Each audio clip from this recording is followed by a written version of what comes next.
I, 22F, need advice about something that happened yesterday, but first I need to explain how I got here.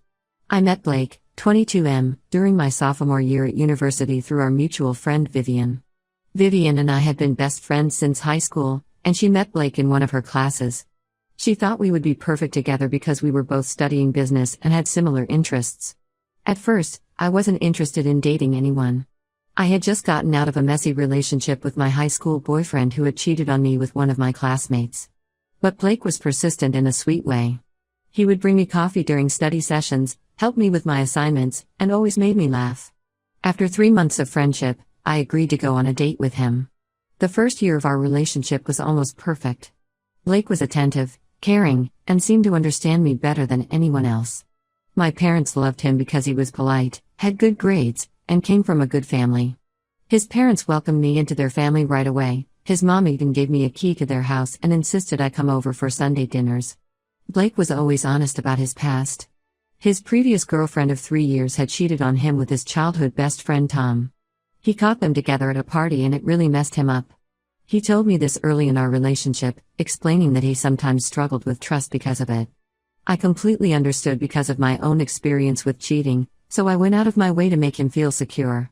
I showed him my phone whenever he asked, let him know where I was going and who I was with, and even stopped talking to some male friends because it made him uncomfortable. Looking back, I realized these were red flags, but at the time I thought I was just being a supportive girlfriend. The first real problem came 6 months into our relationship. I woke up one night to use the bathroom and found Blake sitting on my couch, going through my phone. He had used my fingerprint while I was sleeping to unlock it. I was upset, but he started crying and saying his anxiety was really bad that night because I had been texting someone named Chris, my cousin, a lot that week. After talking it through, I told him I understood his insecurities but going behind my back wasn't okay. I made it clear that if he ever wanted to look at my phone, all he had to do was ask and I would happily show him. He promised it would never happen again, and I believed him. Things were good for a while after that, but small controlling behaviors started creeping in. He would question every male who liked my Instagram posts. He got upset if I took more than 30 minutes to reply to his texts. He wanted to know who I was Snapchatting and why. When I went out with friends, he would constantly check my location on Find My Friends. Still, I made excuses for him because other than these trust issues, he seemed perfect. He was working on his insecurities, or at least I thought he was. He would talk about how therapy was too expensive but he was reading self-help books and watching YouTube videos about building trust in relationships. Yesterday everything changed. I was at his apartment, sitting on his couch wearing a skirt and working on my laptop. I was focused on a project due next week and wasn't really paying attention to what Blake was doing. I noticed him holding his phone kind of oddly a few times, but I didn't think much of it because I trusted him completely.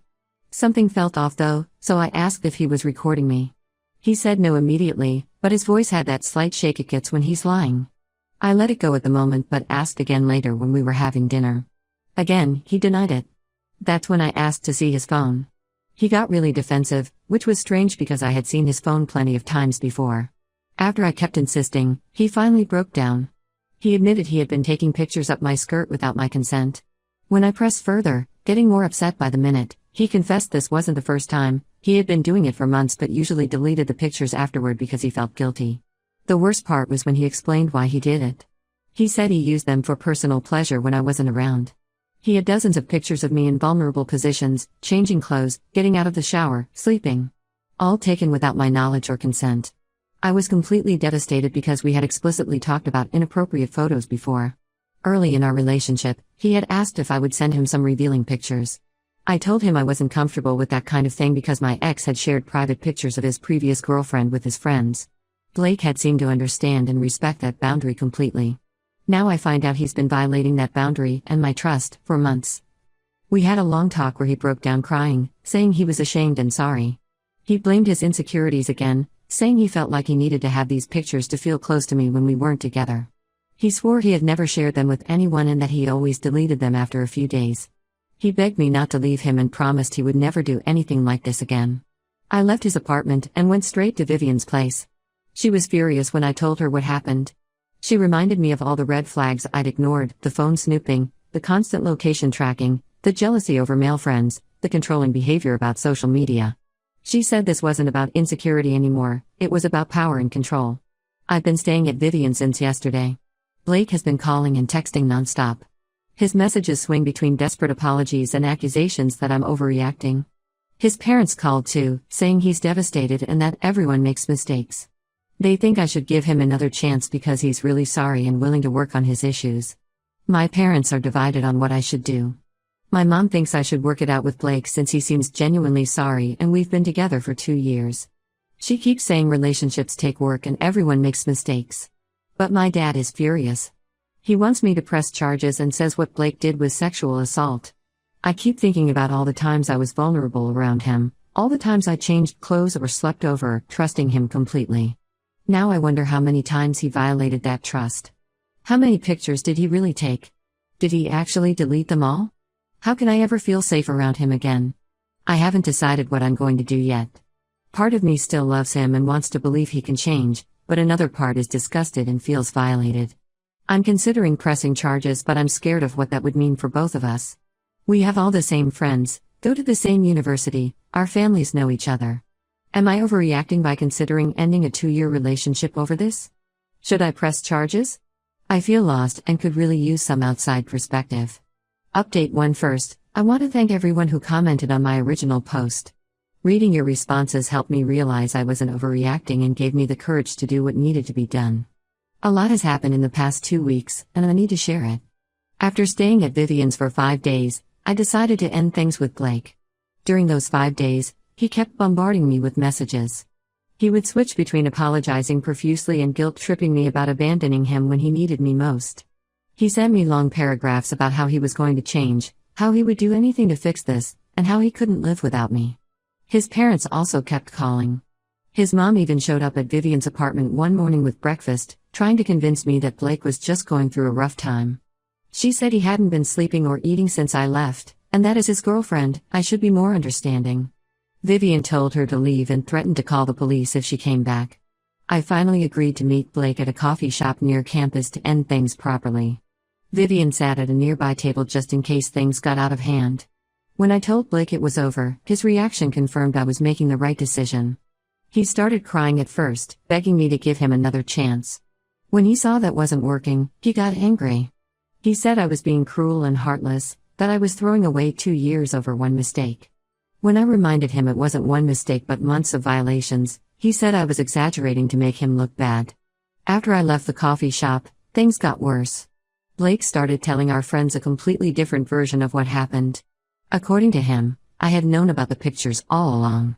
He claimed I had even posed for some of them willingly, but now I was suddenly acting like a victim to ruin his life.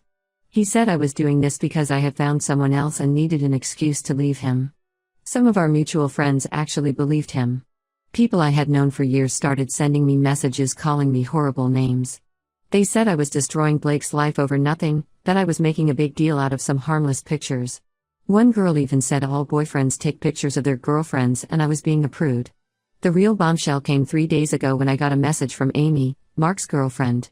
Mark is Blake's best friend from high school, and Amy and I had hung out a few times but weren't close.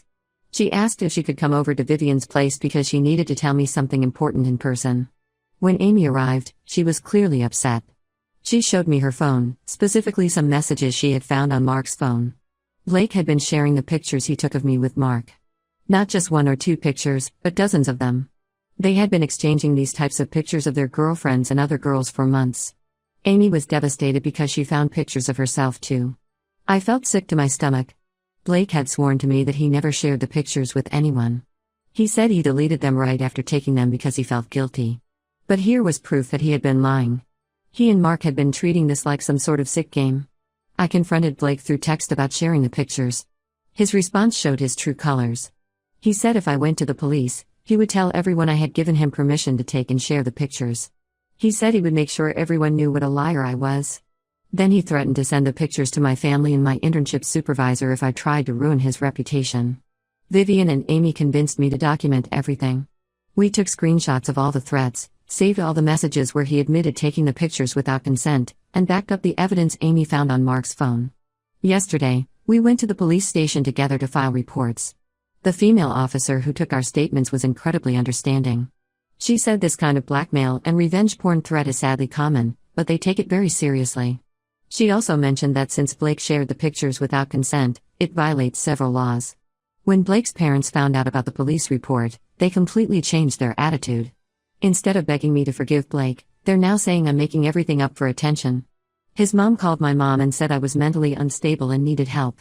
She said Blake was the real victim and I was trying to ruin his life because he wanted to break up with me.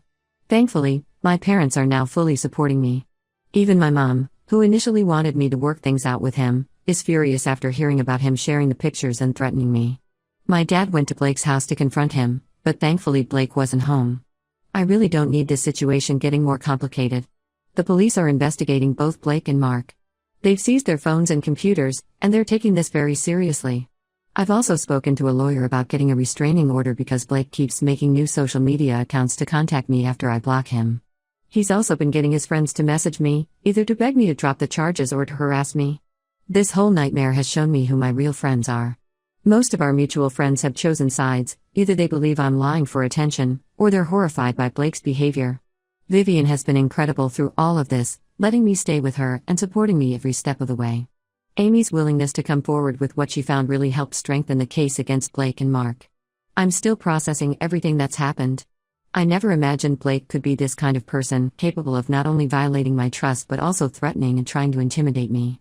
I'm scared about what might come out during the police investigation, but I know I'm doing the right thing by standing up for myself. I'll update again when there are new developments. Right now, I'm just trying to stay strong and focus on my classes while letting the police do their job. Update 2: The situation has exploded far beyond anything I could have imagined.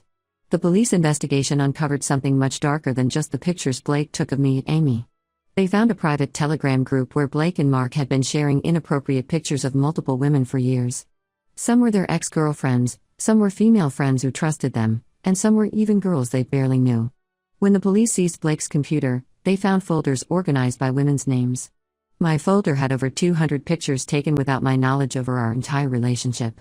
But I wasn't even close to being his only victim. They found pictures of at least 5 other women. The detective said there might be more they haven't identified yet. The most shocking discovery was that one of the victims was Blake's cousin Emma. She's 19 and had stayed at Blake's apartment for 3 weeks last summer while doing a college visit program. The pictures of her were different. They were taken while she was sleeping. When the police contacted her, she broke down and revealed something horrible. Blake had been touching her inappropriately while she was asleep. She said she woke up once to him doing this but pretended to still be sleeping because she was terrified. She never told anyone because she was ashamed and afraid nobody would believe her. The investigation also revealed the full extent of Blake and Mark's operation. They had been doing this since high school, starting with their first girlfriends. They had a system. They would gain a girl's trust, take pictures without consent, and share them with each other. The messages they exchanged about their victims were disgusting. They treated it like a game, comparing techniques for taking secret pictures and bragging about their collections. Both Blake and Mark were arrested last week. When news of their arrests spread through campus, 3 more girls came forward with similar stories. 2 were Blake's ex-girlfriends from high school, and 1 was a girl who had briefly dated Mark last year. The university has suspended both of them pending their own investigation, as many of the pictures were taken on campus property. The most surprising change has been in Blake's parents' attitude. When they learned about Emma, they finally stopped defending him. His mom came to my apartment crying, but I refused to see her. She left a letter apologizing for not believing me and for raising a son capable of such horrible things. She wrote that she had always known something was off about Blake's relationship with women but had chosen to ignore the signs. She also revealed that she had found inappropriate pictures on his computer when he was in high school but believed him when he said his girlfriend had sent them willingly. Our entire friend group has fallen apart. Those who initially sided with Blake and called me a liar are now sending apology messages. They're saying they had no idea about his true nature and feel terrible for not believing me. One girl, Rachel, who had been particularly vocal about me making false accusations, revealed that Blake had also taken pictures of her at a party last year. She never reported it because she thought nobody would believe her since she had been drinking. The university is now conducting a full investigation into both Blake and Mark's campus activities. They're particularly concerned because Mark worked as a resident advisor at one of the freshman dorms last year. They're trying to identify more potential victims. The hardest part of all this has been reading the messages Blake and Mark exchanged about me. The police had to show me some of them as part of their investigation. The way Blake talked about me, like I was just an object for his entertainment, made me physically sick. He had been playing a role our entire relationship, pretending to be this sweet, insecure guy who just needed extra reassurance, while actually being a predator who got off on violating women's trust. Emma and I have been texting a lot. We're both dealing with similar feelings of betrayal and violation. She said she always looked up to Blake as a big brother figure, which made his actions even more traumatic. We're planning to make victim impact statements at the hearing next month. The preliminary hearing is scheduled for next week. The prosecutor says there's overwhelming evidence against both of them, especially with the additional victims coming forward. Blake's lawyer has apparently approached the DA about a plea deal, but I don't know the details yet. I'll update again after the hearing. Right now, I'm just trying to process everything while helping the police identify other potential victims in the photos they found. It's surreal to think that what I thought was an isolated incident with my boyfriend turned out to be part of a years-long pattern of predatory behavior affecting multiple women. Update 3. I've spent a long time thinking about whether to write this final update, but I feel like I owe it to everyone who supported me through this nightmare.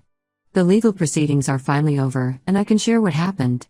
Blake and Mark both took plea deals to avoid a full trial. Blake got 3 years in prison plus 5 years of probation. He had more charges because of what he did to Emma and the evidence they found on his computer. Mark got 2 years with 3 years of probation. They both have to register as sex offenders, and they're banned from ever working in education or any field involving access to private spaces. The university expelled them both after their own investigation found evidence that they had used Mark's position as an RA to access girls' dorm rooms. 3 more victims came forward during the university investigation, bringing the total to 11 women. The school offered counseling services to all the victims, but honestly, that felt like too little too late. Emma and I have become surprisingly close through all of this. We started a support group for victims of similar crimes, working with the Campus Women's Center. It's been healing to help others while working through our own trauma. Last month, we were asked to speak at a freshman orientation about digital privacy and consent. It was hard, but if we can prevent even one person from going through what we did, it's worth it. I transferred to a different university 2 hours away to get a fresh start. I couldn't walk around campus anymore without wondering who had seen those pictures or who still believed Blake's lies. Vivian actually transferred with me. She said she couldn't stay there either after learning what our supposed friends were really like. We got an apartment together and it's been really good for both of us. Blake's parents still try to contact me occasionally. His mom keeps sending letters apologizing and asking to make amends. She sent one last week saying she's in therapy trying to understand how she missed the signs and enabled his behavior. I haven't responded to any of them. His dad had a heart attack shortly after Blake's sentencing. Apparently, the stress of everything was too much for him. I heard this from Emma, who still talks to them sometimes because they're family. The hardest part has been dealing with the lasting effects of everything. For months, I couldn't wear skirts or dresses. I still get paranoid when I see someone holding a phone near me. I've had panic attacks in changing rooms, wondering if there are hidden cameras. Dating seems impossible right now. The thought of being vulnerable with someone again makes me feel sick. But there have been positive changes too. I'm more assertive now. I've learned to trust my instincts and set firm boundaries. I've cut off everyone who doubted me or tried to make excuses for Blake's behavior. My relationship with my parents has actually improved. They've really stepped up to support me since realizing how wrong they were to suggest I give Blake another chance. One unexpected outcome was that Mark's girlfriend Amy and I have become good friends. She moved to the same city as me to start fresh too. We meet for coffee every week and talk about moving forward. She's started dating again recently, which gives me hope that maybe someday I'll be ready too. The support group keeps growing as more women come forward with similar stories. It's heartbreaking to hear how common this is, but empowering to create a space where victims can support each other. We're working with a lawyer to create resources for others going through similar situations. I won't be updating again. This chapter of my life is finally closed. To everyone who supported me through this, thank you. And to anyone going through something similar, trust your instincts, document everything, and don't let anyone make you feel crazy for standing up for yourself. As hard as everything has been, I know I made the right choice that day when I decided to go to the police. Sometimes the hardest decisions lead to the most necessary changes.